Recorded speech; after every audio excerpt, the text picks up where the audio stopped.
건폐율이 뭐냐, 용적률이 뭐냐 이제 궁금하실 텐데 전용 면적, 전용률 이런 거를 우리가 집 구할 때 많이 보셨을 텐데 건물 지을 때 이격거리라고 들어보셨을 거예요. 사선 제한은 쉽게 말해서 그런 겁니다. 별로 복잡하죠.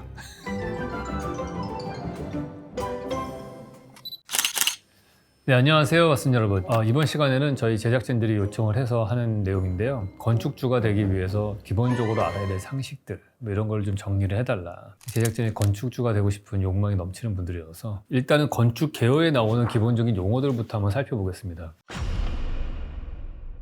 건축 개요라고 하는 거는 보통 우리가 허가 도면을 그린다거나 그다음에 실시 설계를 하거나 할 때 맨 첫 페이지에 들어가는 데이터예요. 이 건물이 가지고 있는 정량화된 정보다 이렇게 보시면 될 것 같습니다. 여러분이 건축 설계 사무를 딱 찾아가시잖아요. 그럼 미팅을 딱 하죠. 계약을 해요. 그 다음에 첫 번째 디자인해서 그리는 그림들은 계획 도면입니다. 그 다음에 허가 도면이라는 걸 그리죠. 그래서 구청이랑 소통하기 위해서 그리는 그림이에요. 이게 법적으로 문제가 없는지 있는지를 확인하기 위한 그런 것들이죠. 그게 끝나고 나면 실시 설계라고 해서 이거는 시공사하고 얘기를 하기 위해서 만드는 그림입니다. 이 그림이 세 가지 종류가 약간의 기능이 좀 달라요. 근데 계획 때도 그렇고 허가 도면 때도 그렇고 실시 설계 때도 그렇고 도면 때도 그렇고 이 건축 개요라고 하는 거는 항상 들어갑니다. 이게 도대체 어떠한 데이터를 갖고 있는 건물인지를 보여주는 그런 기본적인 정보다 이렇게 보시면 돼요. 일단 첫 번째 들어가는 게 대지 위치가 들어가죠. 그래서 강남구 논현동 101-2번지다 이런 위치가 번지수가 딱 들어가고요.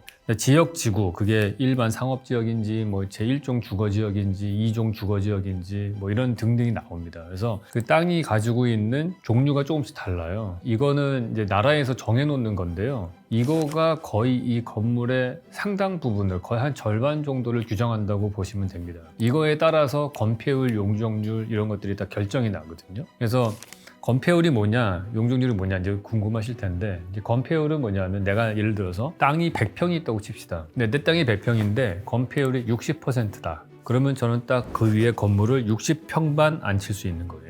70평은 10평이 오버되게 되죠. 50평 지으면은 10평 못 써먹는 게 되는 거예요. 그래서 그 면적은 어떻게 계산하느냐? 여러분이 맨 위에서 하늘에서 이 건물을 딱 내려다본다고 생각을 해보세요. 수직으로. 그러면은 딱 건물의 아웃라인들이 있을 거 아닙니까? 그거를 딱 그린 다음에 그 안에 면적을 딱 계산을 해요. 그러면 그거 대 자기 땅이 가지고 있는 면적 대 비율을 보는 거예요. 모든 건물은 이걸 철저하게 지켜야 되는데 이제 우리가 보통 불법 건축물이다 이런 거 얘기가 나오는 것들이 건폐율이 60%인 땅에 옆으로 뭘 이거저거를 계속 증축해서 지어가지고 그게 70%가 되고 이런 경우들이 있는 거거든요. 두 번째 들어본 용어가 용적률일 거예요. 용적률은 지상에 있는 모든 건물들을 차곡차곡 쌓아 올렸을 때의 그 면적. 예를 들어서 100평짜리 땅에 60평까지 건폐율로 지을 수 있었잖아요. 그 60평을 지은 다음에 얘를 4층으로 지으면은 64, 24, 240평이 되는 거죠. 그러면은 땅이 100%였으니까 240평이면은 용적률은 240%가 되는 겁니다. 보통 법적으로 딱 그 땅을 뒤지면은 나와요. 건폐율 몇 퍼센트 이하. 용적률 몇 퍼센트 이하 이렇게 딱 나옵니다. 그래서 그거 안에서 맞춰서 지어야 되는 거예요. 근데 보통 보면은 전용 면적, 전용률 이런 거를 우리가 집 구할 때 많이 보셨을 텐데 쉽게 말해서 주차장, 복도, 로비 이런 것들은 내가 쓰는 공간이 아니잖아요. 근데 이 건물이 유지되는데 꼭 필요한 거죠. 그거는 전용 면적은 아닌 거예요. 내가 잠깐 빌려 쓰는 공간이고 그러니까 공공이 쓰는 공간이죠. 그러니까 내가 전용으로 막 쓰는 공간이 아닌 거고 그리고 사실 엄밀하게 따지면 발코니도 사실은 서비스 면적이라고 돼 있어요. 여러분 평면도 보실 때 그거 잘 보셔야 되는 게 어떤 아파트 같은 경우에는 내 방이 끝이 전용 면적으로 되는 경우도 있고 아니면 서비스 면적인 발코니를 확장해서 그 방의 사이즈가 되는 경우들이 있거든요. 그거에 따라서 조금씩 실제로 면적이 좀 다릅니다. 근데 이런 경우가 있어요. 저희 사무실에서 무슨 건물을 하나 설계를 했어요. 근데 고급 빌라인데 이 사람들이 이 건물을 팔 때는 어떻게 했습니까? 전용 면적이 넓을수록 좋겠죠. 그러니까 전용 면적을 최대한 해가지고 처음에 계획을 했어요. 근데 건물을 계획하다 보니까 지하에 무슨 바위가 하나 나왔어요. 그리고 무슨 우수 배관 나라에서 쓰는 게 하나 지나가고 있어요. 그러면 그것 때문에 지하를 마음대로 쓰기가 좀 어려워졌어요. 그래서 주차 대수가 한두 대가 없어졌어요. 위에를 다 전용 면적으로 하면은 용적률 계산하고 어쩌고 하면은 주차 대수가 24대가 있어야 되는데 22대밖에 안 되니까 2대의 면적을 줄여야 될 거 아닙니까? 그러면 간단한 방법은 뭐냐? 발코니를 만들고 발코니 확장하는 걸로 해버리는 거예요. 원래 있던 평수를 발코니로 바꾸면 법적으로는 주차 대수가 법적 대수가 줄어들게 되겠죠. 보통은 보면은 주상복합이 되게 그 전용률이 낮다고 보통 얘기를 하거든요. 여러 가지 부대 시설들이 많이 들어가기 때문에 그런 거겠죠. 그래서 아파트가 그나마 가장 효율적으로 전용률이 높은 그런 경우예요. 거기다가 발코니 확장까지 하니까. 그래서 보시면은 오피스텔하고 아파트하고 거의 평면도 보면 구분이 안 가는데 예를 들어서 뭐 문정동의 하비오 같은 데들 보면은 내가 볼 때는 똑같아요. 그냥 오피스텔이나 이게 무슨 오피스텔이야 아파트 평면도인데 그런데 나중에 가격은 항상 아파트가 더 많이 올라요. 그럼 이제 전용률이 낮다는 얘기는 공용 면적이 넓다는 얘기고 그러면 공용 면적을 유지 관리하는 데 들어가는 관리비도 더 높게 나올 수 있는 거잖아요. 그래서 그런 저런 걸로 봤을 때 이제 전용률이 높은 것이 조금 더 인기가 많은 거 맞을 거예요 아마. 저도 말에 자신감이 없어지네. 부동산 전문가가 아니라서. 사선 제한은 쉽게 말해서 그런 겁니다. 내가 땅이 있는데 앞에 건물 지으면 햇빛을 가릴 수 있잖아요. 하늘도 가리고 그러면 나는 햇빛도 안 들어오는 땅이 되죠. 그런 피해를 줄이기 위해서 만든 그런 법인 거예요. 남쪽 방향으로 땅이 있잖아요. 그러면 거기서 지을 수 있는 건물이 9m까지는 그냥 바짝 올려서 지을 수 있어요. 근데 9m에서부터는 9m보다 1cm만 올라가도 거기서부터는 사선 제한을 받아야 되는 거예요. 그럼 어떤 일이 생기냐면은 땅이 이렇게 있잖아요. 근데 여기에 9m까지 똑바로 올라가죠. 그런 다음에 여기서 사선 제한이 생기죠, 이렇게. 그래서 건물이 요즘에 지어지는 건물 보시면 다 어떠냐면 올라가다가 테라스가 있고 그다음에 사선으로 올라가요. 요즘엔 그나마 9m까지 올라가게끔 했잖아요. 얘네는 그것도 없었어요. 그러니까 그냥 건물이 좀 있다가 그냥 계속 사선으로 낸 건물이 나오는 거예요. 그래서 그 사선 제한을 극단적으로 보여주는 사례가 여기 도산대로에 지어진 헤르저그 듀미론이 설계한 송은 아트센터라고 있습니다. 그거 딱 보시면은 옆에서 보면은 건물이 딱 삼각형으로 되어 있거든요. 그게 이제 사선 제한을 딱 맞춰서 그 자체가 모양이 되게끔 만든 디자인인 거죠. 그럼 사선 제한 때문에 위로 갈수록 점점 이게 층이 좁아지잖아요. 그럼 내가 다 지을 수 있는 거를 다 못 짓게 되는 일이 생기죠. 그러면은 이거를 피할 수 있는 방법은 뭐가 있을까요? 북측에 땅이 없으면 돼요. 이게 이제 부동산에서 보통 얘기하는 되게 좋은 땅의 조건. 북쪽에 도로를 접한 건물들은 사선 제한을 다 피할 수 있는 거예요. 우리가 이제 상업 건물을 짓는다고 하면은 사실은 유리한 조건이 북쪽에 도로가 있는 건물이겠죠. 높게 지을 수 있고 또 하나 좋은 거는 북쪽으로 창문을 만드는데 이 사무 공간 같은 경우는 햇빛이 너무 드는 것도 안 좋거든요. 그러면 눈부셔가지고 모니터도 안 보이고 거의 커튼을 내리고 있어야 돼요. 근데 북쪽으로 크게 창문이 나와 있는 오피스 건물 같은 경우에는 항상 열어놔도 직사광선이 안 들어오는데 적절하게 밝은 빛은 난반사돼서 들어오거든요. 그래서 보통 공부방이나 화실이나 아니면 사무실 이런 것들은 북향으로 되어 있는 것도 좋아요. 보통 층수 제한이 있어요. 예를 들어서 인사동에 저희가 지금 하는 오피스 건물이 있는데 인사동 같은 경우에 용적률 건폐율의 제한보다도 높이 제한이 더 심각해요. 높이가 60m 이상 못 짓는다 이렇게 돼 있어요. 그럼 아무리 그 안에 꾸겨 넣어도 15층 이상 넣기가 어렵고 이런 것들이 있는 거예요. 그래서 우리나라의 많은 아파트들이 천정고가 낮은 이유가 그건 거죠. 높이 제한은 딱 정해져 있고 그런데 얘를 천정고를 막 2.9m, 3m 하면은 그걸 쌓다 보면은 높이 제한에 걸려서 한 층이 날아가요. 그러면 건설사 입장에서는 땅 샀는데 그러니까 그 몇십 세대가 날아가는 거잖아요. 그러면은 그만큼 손해가 나니까 그렇다고 해서 우리는 3m 천정고 아파트니까 비싸게 팔지도 못해. 왜냐하면 대부분 다 건물을 팔 때 면적 중심으로만 돼 있잖아요. 데이터에 여기 부피라고 안 나와 있잖아요. 내 실내 부피가 몇 세제곱미터입니다. 이렇게 안 나오고 몇 제곱미터 면적입니다. 이렇게 나오니까 높이를 높게 만들어 봤자 비싸게 건물을 못 파는 거예요. 그러니까 제가 맨날 얘기하는 게 부동산 가격 책정 방식이 잘못돼서 우리나라 건물이 계속 발전이 없다 이런 얘기를 드리는 이유가 면적 중심으로만 부동산 가격을 책정하기 때문에 높은 천정고가 안 나오는 이유가 있는 거죠. 높이 제한을 또 안 하면 문제가 뭐냐면은 계속 자기 것만 높게 지으려고 할 거고 그러다 보면은 점점 이 도시가 하늘이 안 보이는 도시가 되겠죠. 건축을 하면서 제일 의사결정을 할 때 영향을 주는 것 중에 하나가 주차 대수입니다. 그러니까 우리나라에는 기본적으로 모든 주차를 자기 땅에서 다 해결하게 돼 있거든요. 그런데 그게 내가 건물을 지을 때 무슨 정도로 짓느냐에 따라서 주차 대수가 조금씩 달라요. 몇 제곱미터당 한 대 이런 식으로 보통 돼 있거든요. 그거를 법규를 한번 보시면은 복잡합니다. 한번 제가 읊어드릴게요. 일단 위락시설 100제곱미터당 한 대, 문화집회시설 150제곱미터당 한 대, 일종 근린생활 200제곱미터당 한 대, 단독주택 그것도 사이즈에 따라 달라요. 시설 면적이 50제곱미터 초과 150제곱미터 이하일 때는 한 대, 시설 면적이 150제곱미터 초과 할 때는 한 대에 150제곱미터를 초과하는 100제곱미터당 한 대를 더한 대수. 이걸로 복잡하죠. 그러니까 100제곱미터까지는 한 대였잖아요. 그 다음에 거기서 100제곱미터가 더 올라가면은 100제곱미터마다 한 대. 예를 들어서 250제곱미터다. 그럼 두 대를 세워야 되는 거겠죠. 뭐 이런 식입니다. 다가구 주택, 공동주택. 여기서 기숙사는 제외한다. 그다음에 업무시설 중 오피스텔. 이것들은 다 뭉뚱그려서 주택 건설 기준 등에 관한 규정 제27조 1항에 따라 산정된 주차 대수를 한다. 이 경우 다가구 주택 및 오피스텔의 전용면적은 공동주택의 전용면적 산정만 볼 때. 저 진짜 엄청 복잡해요. 간단하게 말씀을 드리면은 이런 경우가 있었어요. 오피스텔을 제가 설계를 하는데 서울에다가 제가 오피스텔을 설계하잖아요. 그러면은 한 세대당 0.5대 이렇게 돼 있어요. 그러니까 쉽게 말해서 내가 100세대를 짓잖아요. 오피스텔을 서울에. 그러면 한 50대를 만들어 놔야 되는 거예요. 왜냐면 서울은 그만큼 지하철도 잘 돼 있고 하니까. 근데 일산에다가 오피스텔을 지으려고 보니까 거기는 한 세대당 한 대는 꼭 만들게 돼 있어요. 그러면 이게 건축주 입장에서는 뭐가 문제냐 하면은 예를 들어서 100세대를 짓는 거는 지상층의 공사비는 서울과 일산이 똑같겠죠. 근데 여기는 100대를 세워야 되는 거잖아요. 그럼 한 지하 6층까지 파야 되는 거예요. 요즘에는 지하 안정 영향 평가라는 게 생겼어요. 그래서 10m보다 더 파면 또 검사 받아야 되고 20m보다 더 파면 또 검사를 또 받아야 되고 이런 게 있어요. 되게 복잡해요. 그래서 대체적으로는 다 20m까지는 파거든요.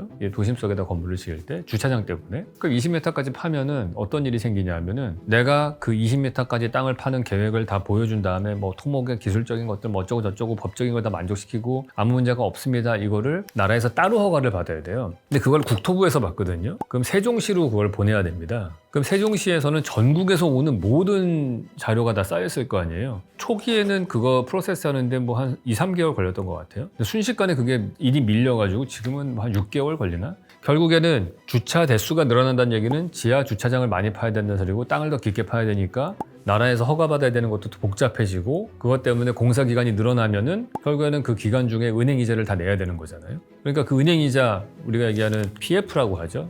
프로젝트 파이낸싱의 약자입니다. 요즘에 뉴스 보면 많이 나올 겁니다. 뭐 PF에서 부실 PF 뭐 이런 것 때문에 뭐 이제 큰일 났다. 뭐 엄청난 대규모 뭐 흑자 부도 사태가 날 수도 있다. 이런 얘기 많이 보셨잖아요. 근데 그런 것들이 비용이 더 많이 들어가는 거예요. 그래서 점점 전반부에 해야 될 일이 늘어나니까 주차 대수 산정하는 것이 되게 중요하다. 소방 말도 못합니다, 여러분. 이제 소방에서 사실은 제일 무서운 건 뭐냐면 피난 계단이거든요. 소방은 불났을 때 피해야 되는 거잖아요. 그러니까 그 피난 계단이 30m 이내에는 있어야 되는 게 원칙이에요. 내가 어디서 불나더라도 30m 이내에 피난 계단이 있어야 돼요. 근데 내가 뭐 거기까지 가는 길에 내화 구조로 돼 있고 불이 나더라도 연기가 잘 안 난다든지 뭐 이런 것들이 잘 돼 있으면 그게 50m까지 늘어날 수 있습니다. 그런데 만약에 빌딩의 규모가 너무너무 커지잖아요. 그러면 피난 계단이 2개가 있어야 돼요. 대부분의 오피스 빌딩 큰 것들은 다 그렇죠. 근데 이 두 군데가 또 재미난 거가 그 2개의 계단이 이 전체 한 층의 면적에 대각선 제일 긴 거에 2분의 1 이상 떨어져 있어야 돼요. 그러니까 뭐 2개가 있다고 하더라도 바짝 2개 붙어 있으면 거 하나 있는 거랑 똑같은 거잖아요. 그러니까 이게 어느 정도 떨어져 있어야 되고 피난할 때 50m 이내에 있어야 되고 그다음에 연기 날 때 보통 질식사로 죽는 경우들이 많으니까 내화 재료로 다 돼 있어야 되는 거고 대부분 다 우리 보시면은 아파트나 이런 데 가서 보시면은 막 이렇게 콘크리트로 되어 있는 그런 걸로 다 막혀 있잖아요. 철문으로 막혀 있고 더 큰 건물 같은 경우에는 중간에 문이 2개가 있어야지 되는 거예요. 저쪽에서 불이 나더라도 연기 같은 게 못 들어오게. 그리고 여러분들 지하철 같은 데 가서 보시면은 관심 있게 보면은 이렇게 쭉 걸어가시다가 재연벽이라는 게 내려가는 것들이 있어요. 그러니까 불이 났을 때 제일 문제는 연기거든요. 그러니까 내가 지하 1층에서 불이 났어요. 그럼 연기가 다 위로 올라가지 않습니까? 그러면 계단이 열려 있으면 글로 연기가 다 타서 올라가잖아요. 그래서 그런 경우에 계단 위쪽에 몇십 센치 이렇게 내려와 있어요. 투명한 벽 같은 경우는. 그러면 거기에서 천장에서 1차적으로 연기를 가두는 거예요. 위로 못 올라가게. 근데 그런 것들이 요즘에 이제 좀 세심하게 좀 들어가고 있고요. 건축가로서는 좀 안타까운 것 중에 하나는 뭐냐 하면은 제가 이제 이 셜록 홈즈에서도 많이 얘기했는데 건물의 가운데 이렇게 보이드로 뻥 뚫려 있는 경우에 다른 층들끼리 볼 수 있고 뭐 이런 시각적 소통이 생기고 되게 좋은 공간이다 그런 얘기를 많이 드렸는데 이런 공공 건물이나 오피스 건물 같은 경우에서 그런 걸 뚫어 놓으면은요 최악의 경우는 불이 나면은 이 불이 연기가 다 위로 올라가는 그 굴뚝 효과가 생기는 거잖아요. 다 위로 다 연기가 퍼져서. 그래서 옛날에는 이거를 피하기 위해서 셔터가 나갑니다. 방화 셔터라고 해서. 여러분 백화점 같은 데 가서 보시면은 위에 셔터가 이렇게 올라가 있는 게 보일 거예요. 그리고 바닥을 관찰을 해서 보시면은 방화 셔터 내려오는 곳 이렇게 써 있어요. 왜냐면 거기다 물건을 놓거나 그러면 안 되잖아요. 물건이 놓여져 있으면은 얘가 내려오다 걸리니까. 그래서 방화 셔터만 내려오면은 어쨌든 연기를 막을 수 있으니까 그 뚫려 있는 공간을 그냥 허용을 해줬어요. 근데 최근에 생긴 법이 정말 저희를 미치게 만드는데 옛날에는 셔터만 내려오면 됐거든요. 근데 그것도 되게 비쌉니다. 그 셔터가 들어갈 수 있게 천정이 몇십 센치의 스페이스도 필요하고 뭐 돈이 들어가도 그 공간감 때문에 그걸 만들었는데 요즘에는 소방서에서 더 강화시켜서 이 셔터가 내려올 때 옆에 트랙을 만들라는 거예요. 제가 최근에 경주에 미술관을 하나 설계했는데 1층의 카페에서 2층의 미술관의 그림을 볼 수 있게 뚫어놨었거든요. 그래가지고 옛날 방식대로 다 했어요. 방화 셔터 내려오게 하면 되지 않냐. 그런데 소방서에서 셔터가 내려오게끔 알루미늄 그 진짜 정말 꼴 보기 싫은 그 우리 건축가들이 기둥 하나를 없애기 위해서 얼마나 노력을 많이 하는데 그런 기둥이 몇 개가 더 생기는 거잖아요. 그 셔터가 내려오는 그 트랙들이 내려오게끔. 그래가지고 그것 때문에 고민하다가 그냥 없애버렸습니다. 그 보이드 자체를 없애버리는 쪽으로 갔어요. 그러니까 건축 계획에 크게 영향을 미치게 되는 거죠. 그런 트랙 하나가 더 생기느냐 아니냐. 소방법에서 요즘 또 강화된 것 중에 하나, 이거는 좀 필요한 거긴 한데, 그러니까 소방서들이 진입할 수 있게 역삼각형으로 돼서 요 유리창을 깨고 들어가면 됩니다라고 표시를 해주는 게 있어요. 소방서들이 출동을 했다 왔는데 실내로 진입해야 될 때 잘 깨지는 유리창이 어딘가 있어야 될 거 아니에요. 이제 그런 것들을 만들어 놔서 쭉 보면은 그 빨간 삼각형들이 있는 게 보입니다. 건물 지을 때 이격거리라고 들어보셨을 거예요. 우리 건물들을 보시면은 유럽의 건물과 대한민국 서울의 건물 풍경이 제일 다른 거를 하나를 저는 꼽으라고 한다면은 우리나라 건물은 건물하고 건물 사이가 다 떠 있습니다. 이렇게. 그러니까 건물이 있고 옆에 한 1m 떠 있고 건물이 있고 떠 있고 건물이 있고 떠 있고. 근데 뭐 암스테르담이나 이런 데 가서 보시면 건물이 쫙 붙어 있잖아요. 그러니까 합벽이라고 하죠. 옆에 집하고 벽이 딱 붙어 있어요. 이렇게. 틈새가 없이. 그게 여러 가지 이유가 있는데 그런 법이 우리나라에 생긴 가장 큰 이유는 뭐냐면 도시가 처음 만들어졌을 때 불이 났을 때 옆에 건물하고 붙어 있으면은 한 방에 그냥 다 연결돼서 다 불타버리는 거예요. 그러니까 우리나라의 건축물이 대부분 다 나무로 지어져 있으니까 그런 문제가 생기는 거죠. 그래서 이 건물은 자기 땅에서 좀 띄어서 지어라. 이게 이제 거기서부터 시작이 된 겁니다. 근데 유럽 같은 경우는 그런 문제가 없었죠. 왜냐면 이 사람들은 건물을 나무로 안 짓잖아요. 벽돌이나 이런 걸로 짓잖아요. 돌 같은 걸로. 그러니까 불이 나도 그렇게 불이 옮겨 붙는 경우가 그렇게 많지는 않았던 것 같아요. 그러니까 이게 붙어 있고 또 다른 이유가 또 하나 있습니다. 고층 건물 같은 걸 지을 때는 또 문제가 뭐냐면은 우리가 땅을 깊게 파려면 파이르라는 걸 박아야 되거든요. 그거를 뭐 한 20m까지 쫙 박은 다음에 흙이 옆에 땅이 무너지지 않게 받치는 그런 기둥들이에요. 그러고 나서 땅을 파야 될 거 아닙니까? 여기는 텅 비어 있으면 이게 쏟아질 거 아니에요. 그래서 그 사이에 막 이렇게 격자로 막 브레이싱도 넣고 해가지고 이걸 흙이 안 무너지게 막아요. 그러면 그 땅을 파기 위해서 박는 파일의 두께가 있을 거 아닙니까? 내가 예를 들어서 대지경계가 딱 여기인데 여기에 딱 맞춰서 건물을 지을 수가 없는 거예요. 옆에 땅한테 구조적으로 문제가 안 되게 살짝 띄고 그 다음에 여기 파일을 박고 이래야 되는 문제가 생기니까 그래서 어쩔 수 없이 또 옆에 땅하고는 거리가 떨어질 수밖에 없는 그런 상황이 됩니다. 정화조 당연히 있어요. 우리가 하수도에서 다 화장실에 내려오는 그 오물들이 일단 정화조에서 한번 걸러지고 그 다음에 이제 오수 배관으로 연결이 되는 거니까 어딘가에는 묻어야 돼요. 그리고 정화조를 이 건물을 짓다 보면은 땅에서 이렇게 한번 열어서 점검해야 되는 데가 있고 그러거든요. 그래서 그거는 반드시 있어야 되고 또 하나는 이제 비가 어쨌든 오지 않습니까? 그 비가 오면은 지붕에서 빗물을 담아서 우수 배관로로 내려가서 근데 우수 관로에다 또 연결을 해줘야 돼요. 이게 이 도시가 여러분 이렇게 딱 보면은 아무것도 아닌 것 같지만은 이 아래에 이 현재의 도시를 운영하기 위해서 기초적인 인프라들이 되게 많이 깔려 있어요. 전기도 들어가죠. 전화 라인도 있죠. 그다음에 하수도도 들어가 있을 거고. 근데 상수도도 마찬가지로 있고 이제 그런 것들이 이 안에 있고요. 그래서 건물 하나를 만들면은 내 땅에 떨어지는 빗물을 우수 배관로로 연결을 해야 되는 거예요. 안 그러면 어떻게 되겠어요? 이게 모두 다 도로로 막 나갈 거 아닙니까? 그럼 빗물 천지가 되는 거예요. 그래서 그런 일을 방지하기 위해서 지붕에서 오는 물은 이렇게 빼가지고 우수 배관로로 빼버리는 거고 하수도도 따로 하수도관으로 연결되어 있는 거고 우리나라에서 건물 짓다 보면 제일 무서운 게 여러분 민원입니다. 그래서 지금 뭘 짓겠다고 하면 일단 좀 큰 거 지으면 옆에 피켓 달리고 이제 그럴 거예요. 여러분들도 아파트 인테리어만 고치시더라도 위아랫집으로 떡 돌리고 케이크 돌리고 해야 되잖아요. 구청에서는 둘이 만약에 누가 하나 민원을 제기를 하면은 그러면 야 니들이 알아서 해결해 이러고 끝나거든요. 해결할 때까지 우리 스탑 너희들 못한다 이렇게 하는 경우들이 많기 때문에 그게 또 되게 큰 여러분들이 풀어야 될 숙제가 될 겁니다. 네, 오늘 여러분들 건축주가 되시기 위해서 기본적으로 알아야 될 몇 가지 상식들에 대해서 얘기를 나눠봤습니다. 다음 시간에 또 계속 이어서 하도록 하겠습니다.